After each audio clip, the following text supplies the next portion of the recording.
Good Tuesday morning, and thanks for joining us from the Ohio AgNet, the voice you know with the News You Trust studio, sponsored by the Grain Equipment Company, where innovation meets execution. I'm Joe Everett.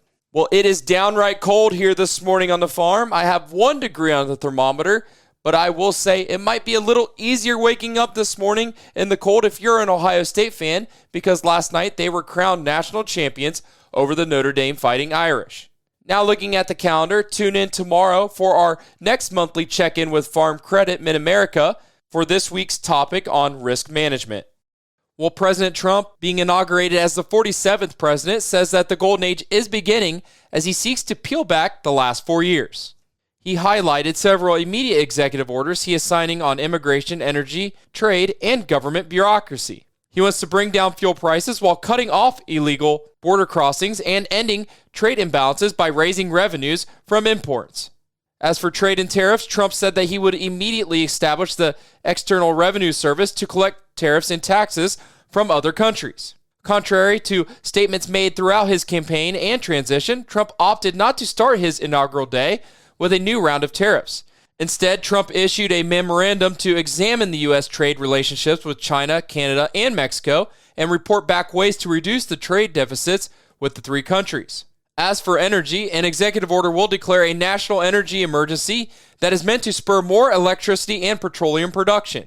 The order includes opening up drilling in Alaska and reduce some permitting red tape.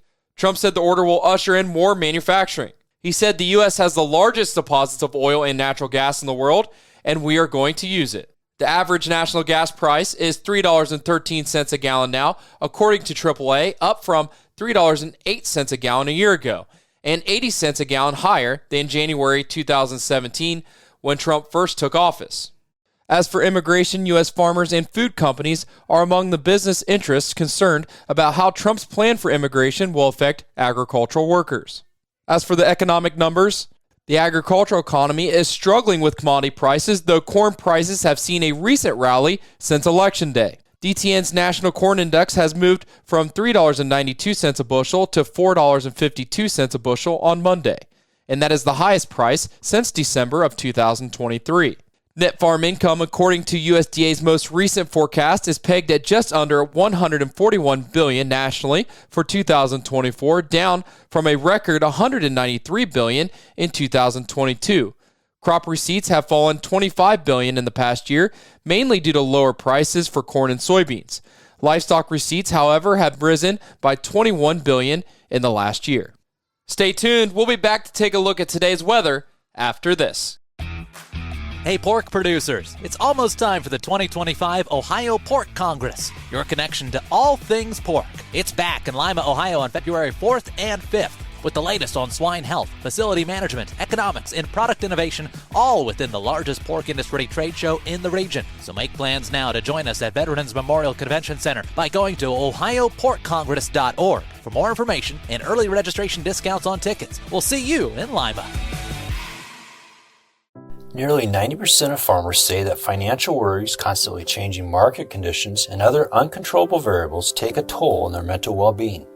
Add in the weather and family dynamics, well, it's a lot to handle alone. But did you know farmers and their families can receive free confidential services from licensed professionals? Support is available 24/7 to help with the challenges you face.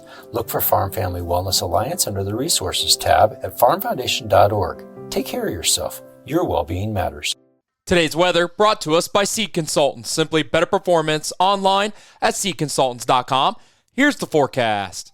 Another very cold day across Ohio. I'm Chief Meteorologist Ryan Martin. Let's take a look at your forecast update. Your Tuesday is partly sunny, but still rather chilly. The coldest part of this air mass that we are in right now working through Ohio today. So I think that it's all better as we move through the rest of this week. I'm not going to say all roses, but definitely not as cold from tomorrow on through Thursday and Friday. We do see winds subsiding a little bit over the next few days. I think our next chance at a little bit of flurry action is probably Thursday. Minor disturbance wanting to rotate through. It's not even well organized, but it's here. So keep an eye out for clouds and flurries there. We're dry then for Friday into the start of the weekend, probably dealing with our next round of moisture overnight, Sunday night through Monday. Cold air tries to reassert itself early next week behind a Clipper system briefly, but by late week we're seeing temperatures moderate dramatically, and we're looking at our next weather system when it shows up here for probably early February, coming in the form of rain. But if you're reading between the lines, I don't see any major weather systems from now through the turn of the calendar. We're chilly, sure, but we're not going to be overly wet. That's the way your forecast is stacking up. I'm meteorologist Ryan Martin. Thanks, Ryan. Now let's check in for an update from Dale Mignot on seed treatments. Joining me is Dare McDuffie, and he's the Product Development Manager for Seed Protection for Valent USA. Dare, thanks for joining us. And our topic today, we want to talk about seed treatments. What's on it? What could be on it? What's your suggestions? Chris, what is going on the seed is growing, and there could be a couple factors for that. I think seed treatments are getting more expensive as they're controlling more diseases and insects. And also, I think people are generally a little bit more interested. You might see somebody at the supermarket looking a little bit longer at the back of that box before they put it in their cart. And I think that's the same thing that's happening with seed treatment. Has the ability to understand what's on that label benefited, or is it still a lot of confusion out there in regard to seed treatments? I think all the information is out there, so there's a lot of different avenues that you can go to find this information. We're finding seed treatment, when I started 15 years ago, is when you started to have the true in-the-can solutions. You might have 2, 3 active ingredients. Nowadays, you might have up to 6 to 8 active ingredients on your corn or soybean, and it's really important to know the ratios and the diseases that you're controlling, the nematodes, the insects, and all that information can be found online. That doesn't mean it's easy to find. Do you have a website that'll help people through this explanation? Certainly. If you search Valent USA and seed protection, you can learn a lot about our seed treatments like Intego Sweet Soybean. That's the combination of 3 fungicides and insecticides. It's 2 modes of action for one of your most important diseases, and it's everything that you need to start out the year right. There you go. Starting the year right with Dare McDuffie, Product Development Manager, Seed Protection for Valent USA. Dare, thanks for your time. Thank you very much. Thanks, Dale, for that update. Well, the Ohio Beef Council and the Ohio Cattlemen's Foundation, in partnership with the Stockyards Packing Company, will hold the Beef 509 program in a new regional format in 2025. The program will take place in southwestern Ohio on 2 Saturdays, February 22nd and March 1st, at the Stockyards Packing Company in Oxford, Ohio. Beef 509 is an educational program designed to teach cattle producers about the food side of their business and how to utilize best management practices to improve beef quality and enhance profitability while learning about the value within the beef chain. To learn more, you can find this full article at ohioagnet.com. Well, the latest look at the USDA's H5N1 testing strategy for milk from dairy cattle includes number of states participating and level of testing among each state. Rod Bain from the U.S. Department of Agriculture has more. It's now over a month old. The second federal order involving milk testing for a strain of the H5N1 HPAI virus in dairy cattle. The update on the National Milk Testing Strategy from Alex Turner of USDA's Animal and Plant Health Inspection Service includes 28 states enrolled since early January, consisting of nearly 65% of the nation's milk production. States that are working through different ways to utilize the testing infrastructure that exists, as well as build some of the testing infrastructure if that doesn't exist within their state, and kind of do the surveillance testing to give us a national idea of where this virus is, where it isn't, and kind of where we're at. Currently, 3 tranches of states have been announced for the NMTS based on their level of testing. The strategy also involves 5 stages reflecting a state's testing activity and the presence of H5N1 in their state. I'm Rod Bain reporting for the U.S. Department of Agriculture in Washington, D.C. Thanks, Rod. Well, as farmers prepare for the 2025 growing season scouting efforts, there are a couple new diseases that have not been yet confirmed in Ohio, but are in the surrounding states. Specifically, red crown rot and target spot will be on the list to watch out for in Ohio soybeans moving forward. Target spot is a fungal pathogen that produces spores that become airborne and can move on weather fronts from one state to another. According to Crop Protection Network, target spot can infect nearly all soybean plant parts. Prior to 2010, it was considered a minor disease for soybeans, but in more recent years, severe infections on susceptible soybean varieties caused significant defoliation across the southern United States. As for red crown rot, it is a soil-borne pathogen that has been starting to show up in Indiana the last couple of years. For more information, you can find this article at ohioagnet.com. Well, the World Agricultural Outlook Board Chair Mark Jeganowski discusses 2025's beef production forecast for January outlook and how that compares to projections from December. In terms of this month in particular, beef production, we did actually raise our beef production forecast a bit, about 130 million pounds, based on some other data, based on the fact that placements were a bit higher at the end of 2024, and we expect that to lead to higher beef production by the end of 2025. And we're also seeing some slightly higher weights, especially in the first quarter of this year. Again, that was Mark Jeganowski, chair from the World Agricultural Outlook Board.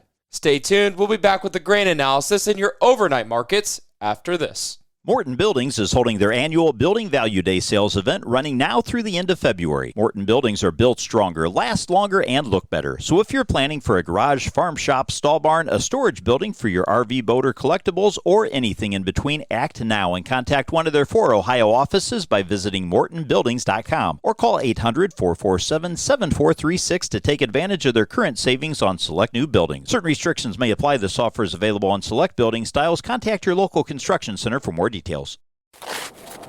Watch your step, Ohio. Winter weather is here, so let's keep your team from slipping on the job. Make sure to examine your work areas daily and clear hazards that could result in a potential fall. Hoses, cords, buckets, farm tools, and equipment can all pose a problem. As the days get darker, you'll want to replace any poor lighting, too. Keep walkways and entrance areas clear, dress for the weather, and stay safe and warm. This safety tip brought to you by the Ohio Bureau of Workers' Compensation. Visit pwc.ohio.gov for more safety resources. Now for today's market analysis, and that's brought to you by the Louis Dreyfus Company. Excited to be building the newest state-of-the-art soybean crush facility in Upper Sandusky, Ohio. Call 574-566-2113 for information on soybean marketing to LDC. Here's Ryan Martin. Grain markets were closed yesterday in observance of the Martin Luther King Day holiday. I think the holiday was overshadowed a little bit because it was also Inauguration Day. A lot of talk on pre-opening calls was, well, non-existent. Nobody knew exactly how the markets would want to trade here, not just today, but this week. We can go back to last week's action.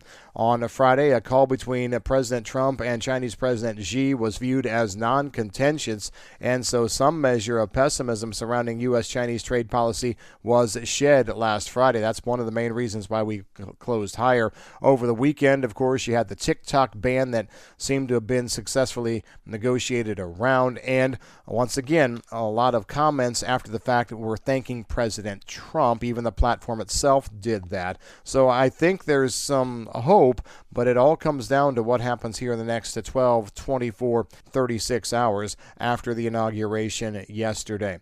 There is fundamental work that needs to have supply dislocation tightening up the global balance sheets. Rain is imminent in Argentina here this week, had some over the weekend, more coming this week, so that should push the dry crop story in Argentina back. That's not necessarily friendly to the market. One of the stories that we heard late last Friday that I also wanted to try and debunk a little bit was maybe that harvest starts a little bit slowly in southern Brazil.